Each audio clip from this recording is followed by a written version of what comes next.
Ya, Smart Listener, sebanyak 30.000 vital vaksin Sinovac yang dikemas dalam 16 koli paket dari Bio Farma untuk Sulsel telah tiba di Makassar Selasa subuh kemarin. Pemerintah pusat mengirimkan vaksin ini menggunakan pesawat Batik Air dari Bandara Internasional Soekarno-Hatta, Jakarta. Sementara itu Gubernur Sulawesi Selatan Nurdin Abdullah mengatakan vaksinasi serentak ini akan dilakukan di 13 Januari atau lebih awal dari jadwal sebelumnya, yaitu di 14 Januari. Nah, Smart Listener, seperti yang kita tahu bersama bahwa vaksin Sinovac itu sudah ada di Makassar, tapi masih banyak ataupun ada beberapa warga yang enggan untuk divaksin. Sebenarnya fenomena apa yang terjadi di masyarakat untuk saat ini? Nah, untuk pagi hari ini Smart Listener kita akan memperbincangkannya, dan saat ini saya sudah bersama dengan dua narasumber yang terhubung secara virtual. Saya sapa dulu, di sini sudah ada Dr. Suryani Alimuddin SPPD KAI Finasim, seorang praktisi kesehatan. Assalamualaikum warahmatullahi wabarakatuh, Dr. Suryani. Assalamualaikum warahmatullahi wabarakatuh, Dr. Suryani. Waalaikumsalam warahmatullahi wabarakatuh. Gimana kabarnya? Ya. Sekarang posisi lagi di mana nih, Dok? Alhamdulillah. Ya. Baik, terima kasih sudah bergabung bersama kami untuk pagi menjelang siang ya, di antara banyaknya kegiatan untuk pagi hari ini ya, Dr. Suryani. Kemudian pagi ini kita juga sudah terhubung bersama dengan Ustadz Dr. H. Abdul Wahid MA, seorang praktisi agama. Kita sapa juga Ustadz Abdul Wahid MA. Assalamualaikum warahmatullahi wabarakatuh, Ustadz. Waalaikumsalam warahmatullahi wabarakatuh. Ya, gimana kabarnya Ustadz? Alhamdulillah kabar baik. Baik, terima kasih juga sudah bergabung bersama kami di sesi perbincangan untuk pagi hari ini di Makassar Insight. Baik, seperti yang kita ketahui ya bahwa di Selasa kemarin untuk pengiriman vaksin Sinovac dari Jakarta ini sudah tiba di Makassar. Vaksin sudah tiba di Makassar, tapi ada juga dari beberapa data yang masuk, Ustadz, dari penelitian ya, bahwa ada juga beberapa masyarakat, sebagian masyarakat yang enggan untuk divaksin begitu. Sebenarnya fenomena apa yang terjadi di masyarakat untuk saat ini, Ustadz? Ya baik, terima kasih. Assalamualaikum warahmatullahi wabarakatuh. Alhamdulillah, Allahumma salli wa sallim wa barik alaih, amma ba'd. Sahabat listener dimanapun berada yang semoga senantiasa dalam kesehatan dan keafiatan. Terkait dengan coronavirus, sampai kepada persoalan vaksinasi, sampai hari ini sesungguhnya di masyarakat itu terjadi polarisasi atau pembelahan. Yang pertama, keberadaan dari virus ini, jujur kita akui, tidak seluruhnya masyarakat Indonesia itu memiliki satu bahasa bahwa virus ini benar-benar ada atau tidak. Bahkan di berbagai grup-grup WhatsApp, termasuk di Facebook, di Instagram, itu ada saja tulisan-tulisan yang seakan-akan sebahagian masyarakat menyatakan coronavirus antara ada dan tiada.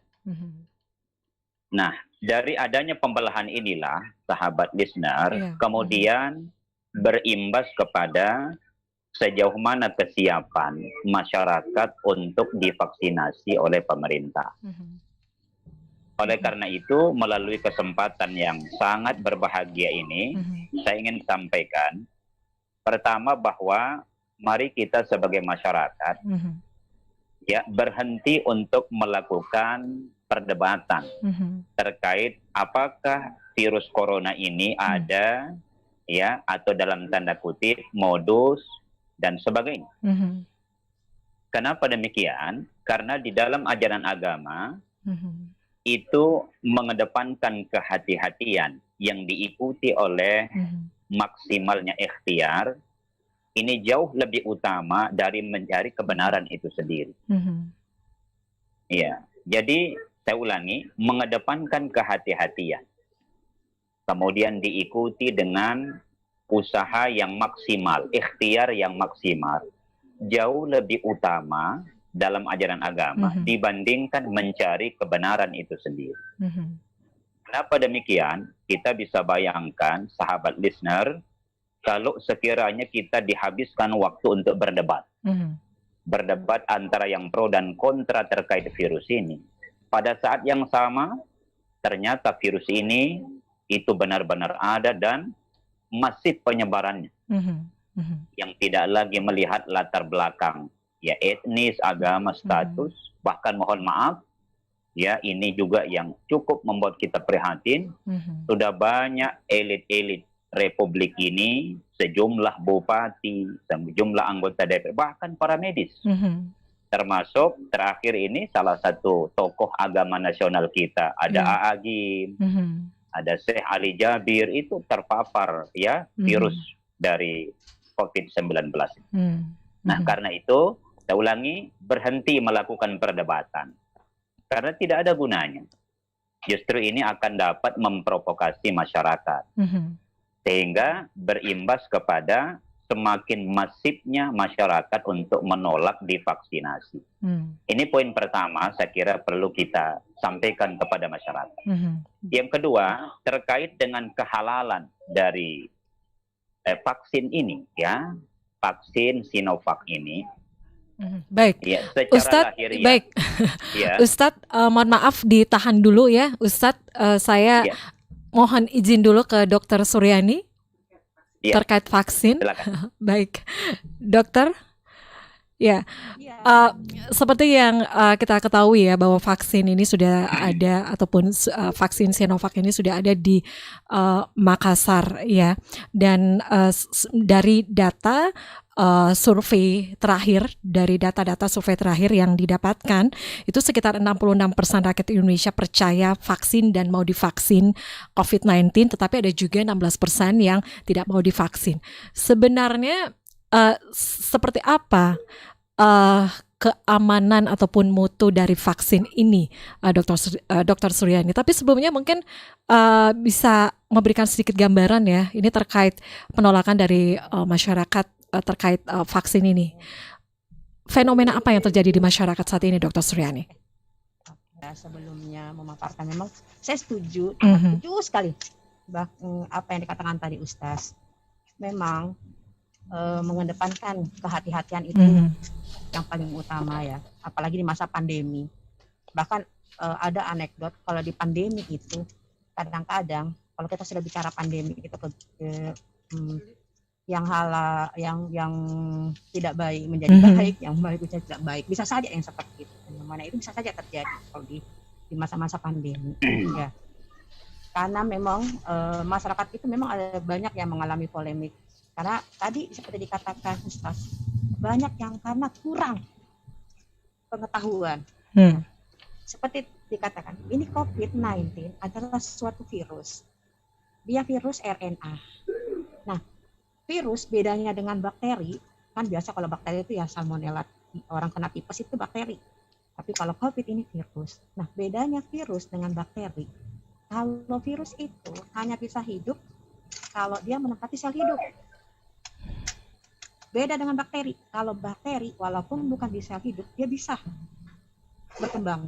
Dia bisa berkembang di luar dari sel hidup. Tapi kalau yang namanya virus, dia butuh sel hidup. Jadi dia butuh yang namanya manusia. Manusia kan sel hidup. Dia butuh manusia untuk tempat dia berkembang biak. Nah, obat yang paling penting untuk virus menurut saya ya jangan kasih dia sel hidup. Jangan kasih dia tempat untuk berkembang biak. Nah, makanya pemerintah memang vaksinasi kita genjor-genjorkan sekarang. Tapi bukan berarti vaksinasi akan nantinya menurunkan kewaspadaan kita terhadap 3M. Apa M? Memakai masker, mencuci tangan, sama menjaga jarak.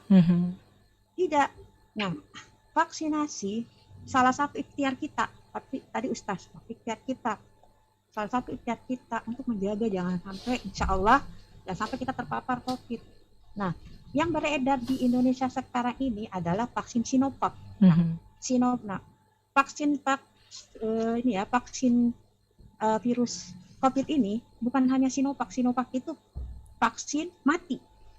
Dia sudah dimatikan. Nah, ada juga vaksin yang dilemahkan.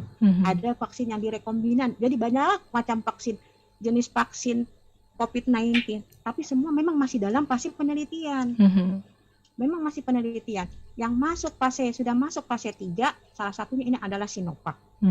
Yang satu rekombinan atau vaksin mRNA, Pfizer sama Moderna. Nah, Sinovac ini juga sudah masuk fase 3. Bahkan fase 3-nya itu dilakukan di Indonesia. Salah satunya. Dan itu di Bandung. Itu sementara. Nah, laporan yang terkait pelaksanaan uji dari vaksin Sinovac ini, alhamdulillah menurut data yang kita dapat itu belum ada laporan sampai reaksi anafilaksi, artinya reaksi yang berat atau kejadian ikutan pasca vaksinasi ya, imunisasi yang berat. Ya ada sih lokal kayak kram-kram di daerah suntikan ada. Tapi untuk sementara ini masih belum ada laporan yang kejadian berat. Nah, mengenai efektivitas, di Turki sudah hampir selesai fase 3 penelitian Sinovac. Efektivitasnya hampir sampai 90%. Keamanannya juga hampir 90%. Tapi di Indonesia masih sementara jalan fase 3. Jadi, kalau bicara soal, ini di luar bicara pro kontranya vaksin ya. Kalau bicara vaksin, sejauh mana efektivitasnya vaksin, ya saya sih bukan yang meneliti, bukan masih sementara, ini juga penelitian masih sementara jalan, dan berdasarkan penelitian yang jalan ini, insya Allah efektivitasnya bagus dan insya Allah aman. Karena vaksin mati, cuma ada beberapa kondisi yang memang belum layak untuk dilakukan vaksinasi. Belum layaknya ini bukan berarti sebenarnya tidak boleh, tapi belum layaknya ini karena memang kondisi-kondisi tertentu itu belum pernah ikut di penelitian. Jadi kita belum ada data. Makanya kondisi-kondisi tertentu itu belum dilakukan vaksin. Jadi vaksin untuk yang sekarang gelombang pertama diutamakan untuk tenaga kesehatan sama pekerja yang memang banyak berhubungan dengan pelayanan masyarakat. Oke. Jadi iya, saya menyambung lagi tadi ya Dok ya. Tadi sempat juga dikatakan bahwa itu belum layak dilakukan vaksin, itu apa? Seperti apa itu Dok? Penerimanya atau seperti apa? Kalau kita penerimanya bukan vaksinnya ya. Kalau vaksinnya ini kan sementara memang sudah masuk sudah BPOM sementara ini ya. Bukan di segi vaksinnya, tapi kembali lagi kejadian ikutan vaksin. Yang kita kan khawatirnya, masyarakat sekarang kan khawatirnya, waduh vaksin lagi nanti malah menambah penyakit baru. Waduh nanti vaksin nanti begini begitu kan. Emang terus terang tidak ada lah apa sih manusia yang buat, nggak ada sih yang 100%. Manusia gitu loh. Ada, tidak ada yang sempurna. Baik Dok, kita berbicara saya kembali lagi ya, kita berbicara vaksin secara umum dulu nih. Kalau vaksin itu disuntikan ke tubuh, sebenarnya seperti apa vaksin berproses di dalam tubuh kita itu? Sebenarnya itu vaksin hampir sama, mirip dengan kalau kita terpapar alami. Terpapar alami terhadap patogen. Cuma bedanya kalau terpapar alami, ya udah kita nggak tahu, dia bisa jadi berat, bisa jadi ringan kan? Bisa saja manifestasinya ringan atau berat. Tapi kalau pada vaksin sudah dilakukan semacam sudah dilakukan semacam uji-uji, melepaskan zat-zat yang toksik, kemudian diambil bagian yang sudah dimatikan yang insya Allah tidak menimbulkan infeksi berat. Jadi sudah diteliti. Ini berdasarkan pengalaman vaksin sebelumnya ya. Vaksin sebelumnya seperti influenza itu kan vaksin mati. Polio ada vaksin mati juga, kecuali kalau yang tetes vaksin hidup. Itu berdasarkan pengalaman vaksin mati sebelumnya, Sinovac. Nah, pada COVID ini cuma ya karena barang baru, jadi rekrutmen untuk pengambilan sampel untuk uji klinis yang pada manusia didahulukan dulu yang sehat-sehat. Didahulukan dulu kriteria inklusi, yang sehat, usia segini sampai segini. Setelah didapat ternyata masuk fase 3, alhamdulillah efektivitasnya bagus, keamanannya bagus. Keluarlah rekomendasi, salah satunya dari PABDI merekomendasikan bahwa ini bisa diberikan atau layak diberikan pada ini orang sehat, ada penderita-penderita tertentu, tapi ada yang belum layak. Kenapa dia belum layak? Karena memang belum ada data bahwa pasien-pasien yang belum layak, misalnya pasien-pasien hipertensi, pasien-pasien keganasan, kecuali keganasan paru ya, itu bisa divaksin karena belum ada sampel atau belum ada penderita itu ikut di dalam penelitian vaksin ini. Tapi kalau bicara vaksin mati yang lain seperti influenza, kondisi-kondisi tertentu tadi yang seperti saya bilang, keganasan, hipertensi boleh diberikan. Jadi ini memang belum ada penelitian yang melibatkan kondisi-kondisi tertentu tersebut. Oke. Dok, ini vaksin Sinovac ya, itu rencananya itu akan dilakukan di rentang usia berapa ya? Usia dewasa, di atas 18 sampai 59. Usia di atas 59? Kalau di luar ada, memang kalau kayak beberapa di Inggris itu bisa mengikutkan, bahkan ada sampai usia 90 tahun. Cuma kembali kita ikut berdasarkan data klinis, data penelitian, data uji klinis yang kita dapatkan, yang kita teliti di sini sampai di usia seperti itu. Nah, 59 tahun. Jadi berarti untuk luar ada, cuma ya usia di atas 80, usia dewasa 19 sampai 59 tahun. Oke. Dok, ya. Ini COVID. Bicara dengan beda dengan vaksin lain. Pneumonia saja di atas 60 tahun bisa diberikan. Karena sudah ada penelitian keamanannya. Ya, tapi untuk COVID sendiri ini untuk sementara 18 hingga 59 tahun ya, Dok ya? Iya. 18-59 tahun. Jadi untuk usia 60 belum ya? Belum direkomendasikan. Oke. Dok, ini untuk satu hal juga yang dikhawatirkan oleh masyarakat ya, aturan pada saat menerima vaksin begitu. Apakah pada saat diberikan, apakah penerima ini bisa langsung pulang ke rumah atau seperti apa? Gini deh, kembali lagi. Orang, contoh saja ya, orang dengan jenis kelamin sama, usia sama, kena tipes, penyakit yang sama, atau kena COVID aja lah, kena COVID ini, beda manifestasinya. Padahal dipikir usia sama, jenis kelamin sama, tinggi badan sama, tapi kok beda manifestasinya.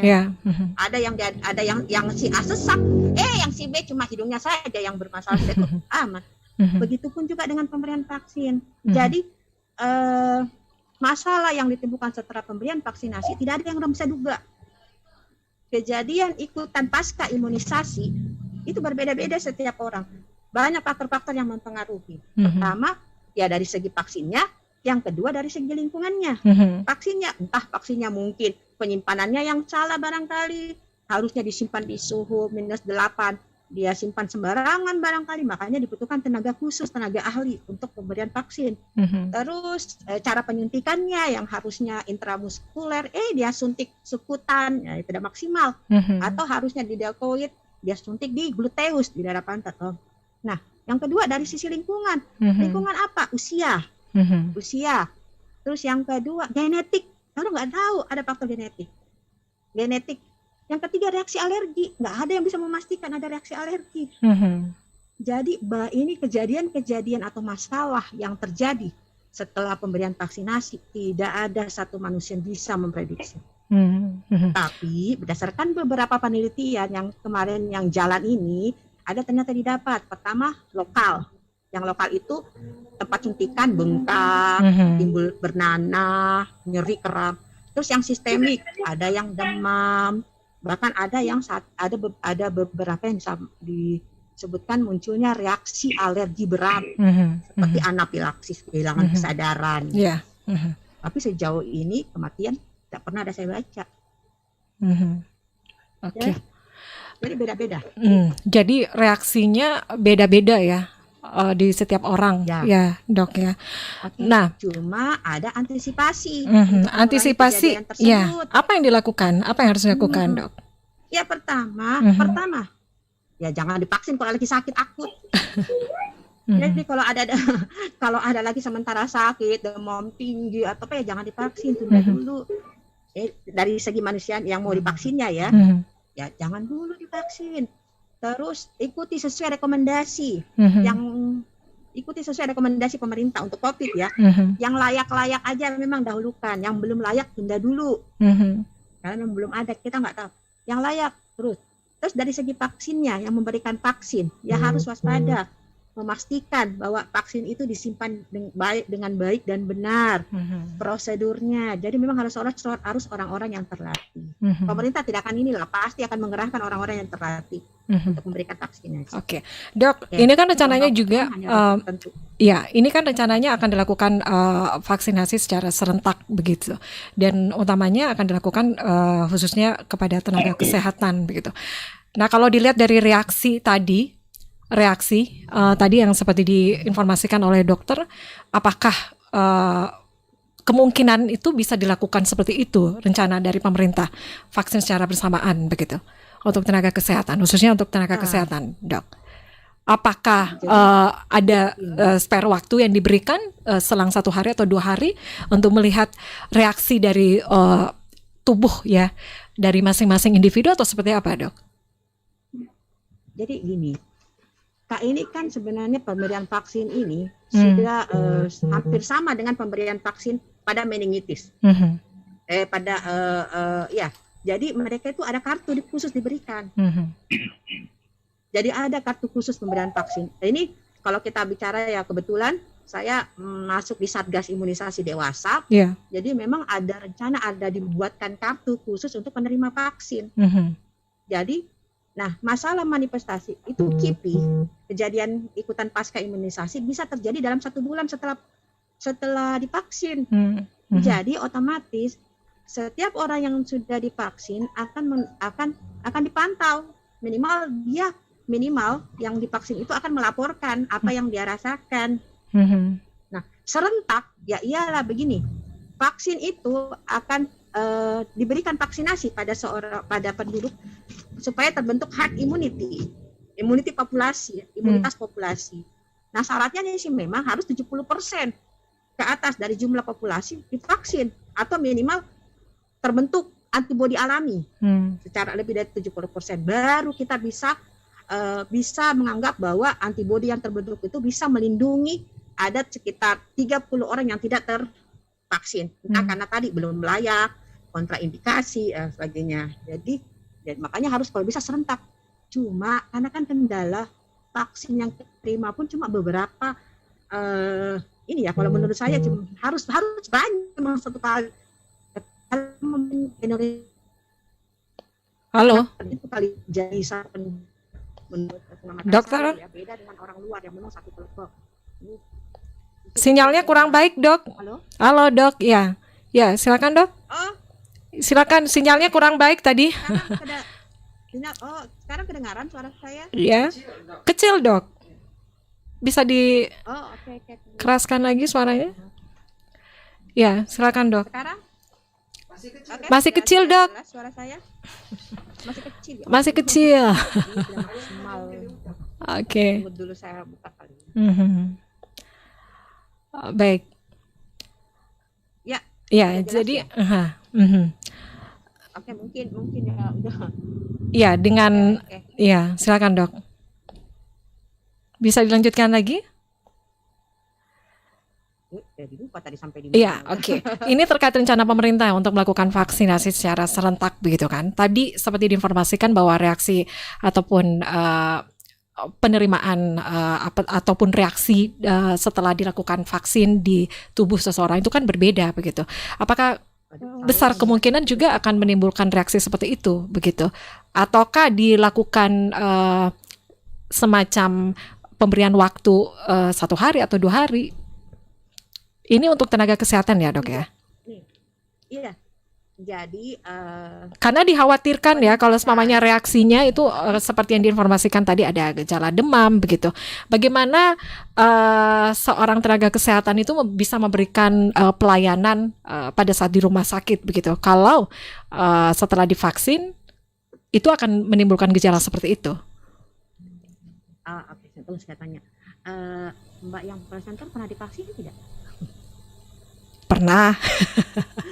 Nah, Ya, ada gejala tidak? pastinya. Enggak. Jadi gini, tadi saya sudah bilang, manifestasi yang ditimbulkan pemberian vaksinasi itu berbeda setiap orang. Iya. Tidak ada yang sama. Bahkan saya pernah divaksin tidak ada masalah. Di sana ada keram-keram, ya. Tapi bukan berarti keram-keram yang seperti itu membuat kita tidak melakukan kita punya kewajiban sebagai tenaga kesehatan. Apalagi kita di garda ke depan, kasus semakin meningkat, tidak mungkin lah. Pasti setelah divaksin kita akan masuk. Cuma seorang tenaga kesehatan pasti sudah tahu warning, oh ini udah muncul nih, pasti dia akan laporkan ke tim vaksinasi, ke satgas imunisasi. Oke. Dia juga tahu lah.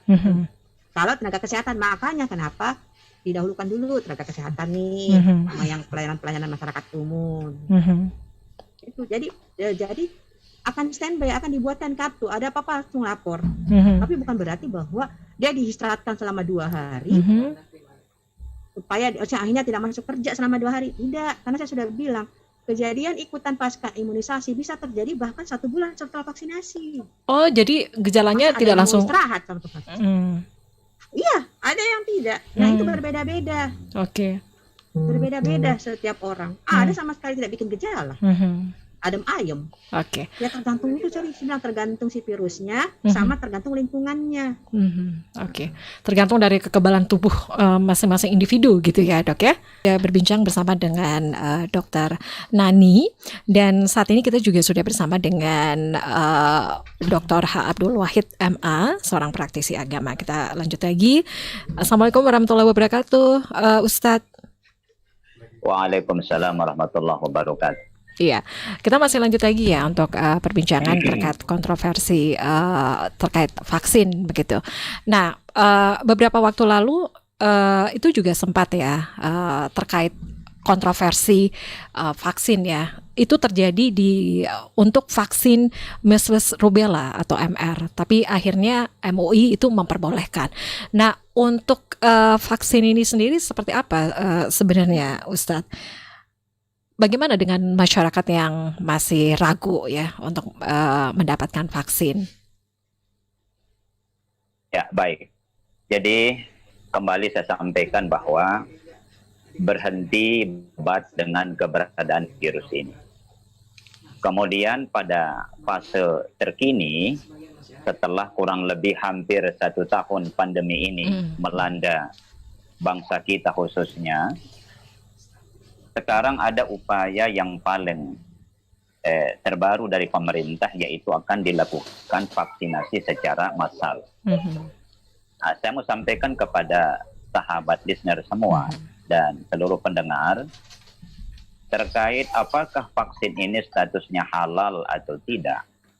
Pertama yang perlu dicatat, secara kelembagaan MUI pusat ya, itu memang belum mengeluarkan secara legal bahwa vaksin ini statusnya halal atau sebaliknya.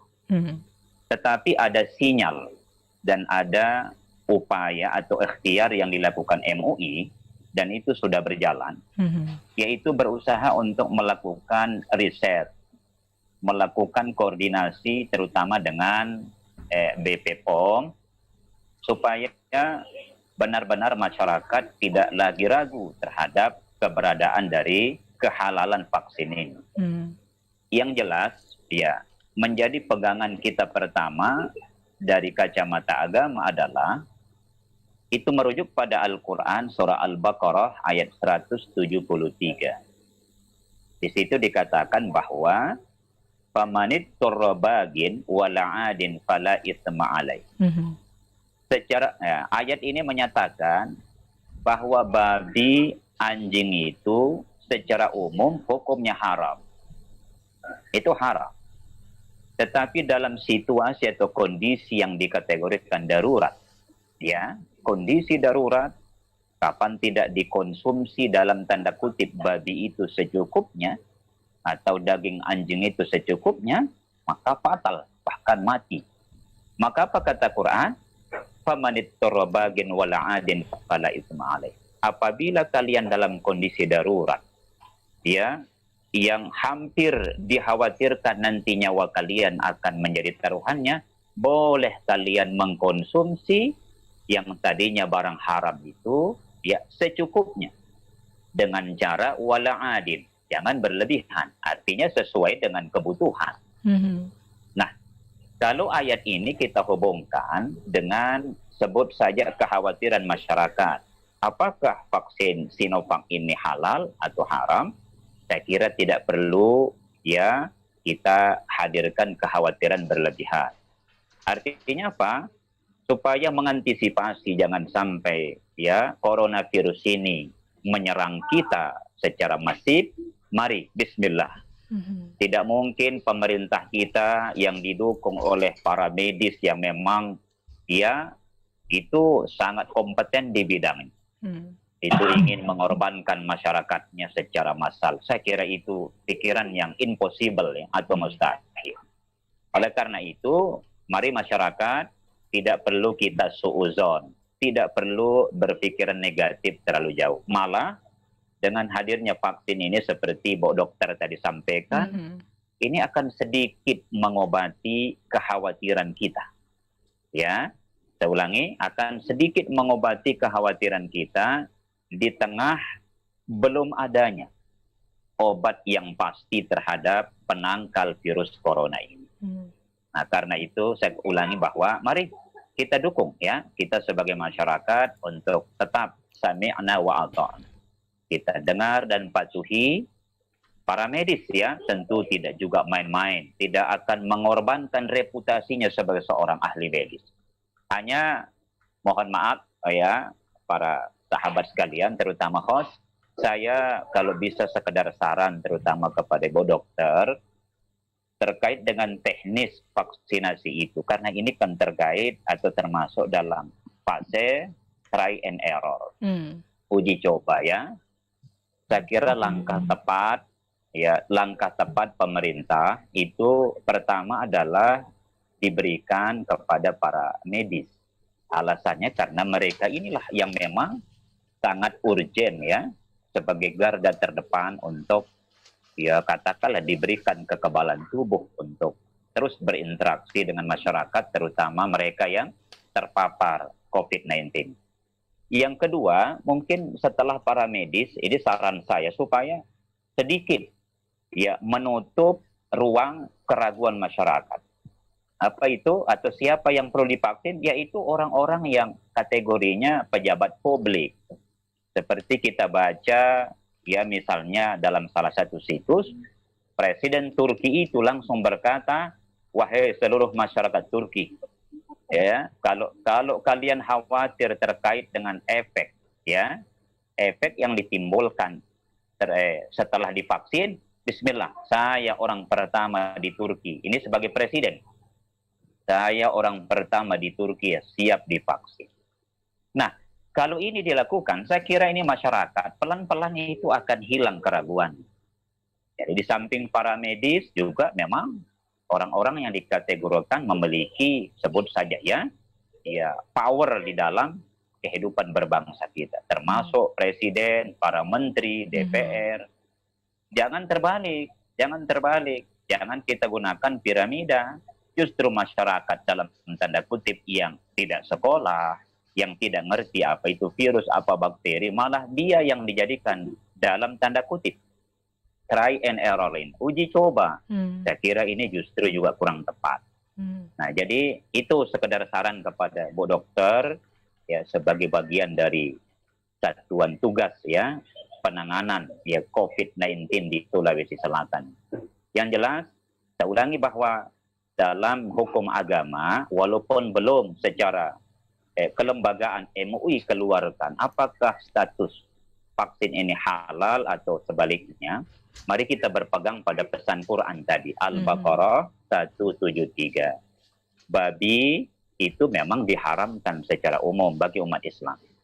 Tapi kata Allah dalam kondisi darurat, kondisi tertentu ya, termasuk kita sekarang ini kondisinya adalah darurat, boleh dikonsumsi ya, boleh kita divaksin untuk mengantisipasi hal-hal yang lebih fatal akibat.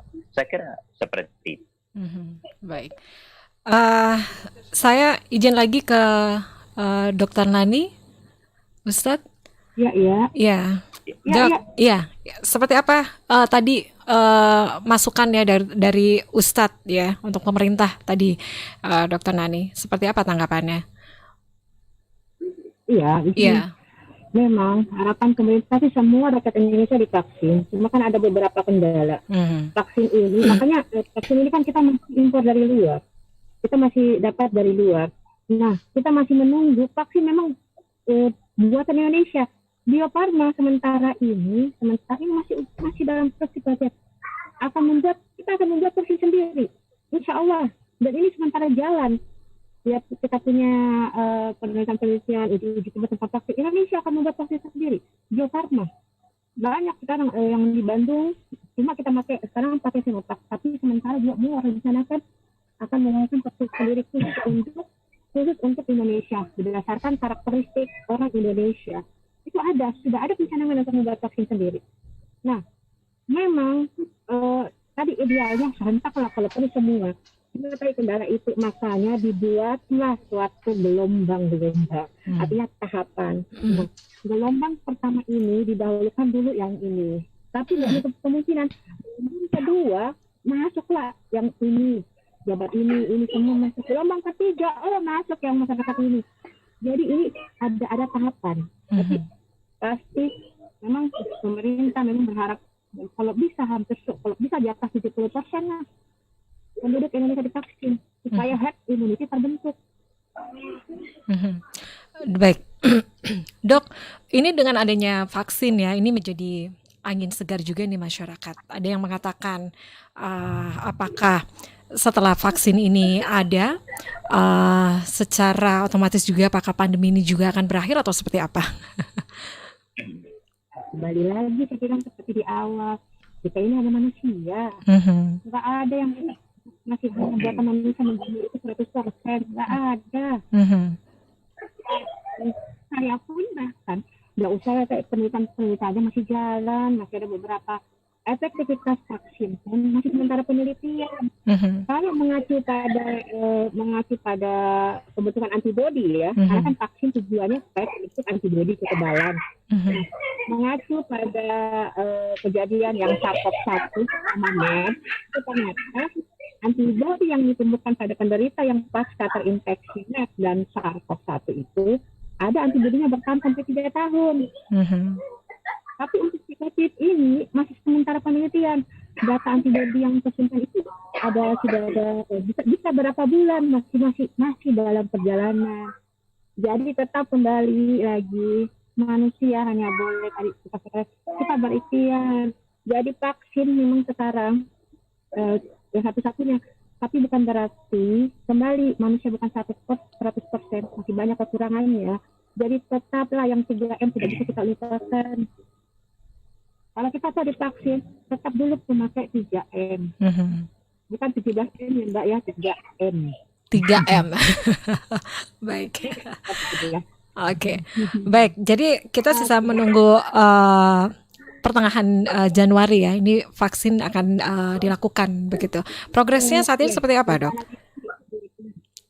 Ya, kita tanggal 2 Januari, tapi ada kabar masih tanggal 14 Januari, tapi sementara kami tim yang masih saling berhubungan dengan di pusat, terutama kami yang peralmuni Persatuan Alergi Imunologi atau Satgas Imunisasi Dewasa, kita harusnya saling membagi info bagaimana itu yaitu pertengahan akhir Januari pelaksanaan vaksin.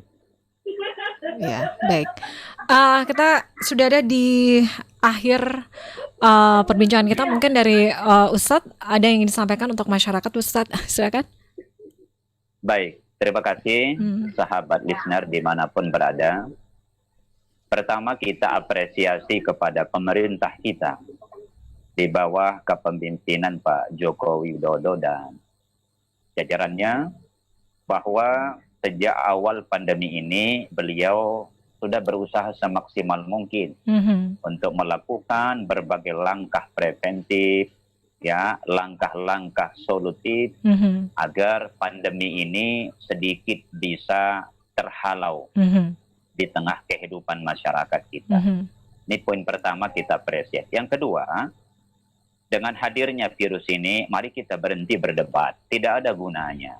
Ya, para medis, saya ulangi, para medis yang lebih tahu bagaimana virus itu, bagaimana bakteri itu justru mereka juga banyak yang jadi korban.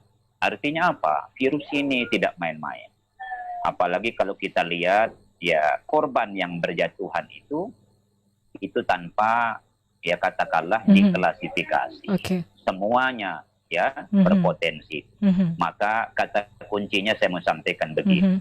1400 tahun yang silam, Nabi kita sudah berpesan. Baik. Idza nazartu ya minal wabah, apabila kalian melihat wabah, ya, maka Nabi katakan, ya, jangan dekati atau jangan hadir di tempat wabah. Ini artinya karantina. Ya, ini artinya isolasi. Juga di dalamnya ada kehati-hatian.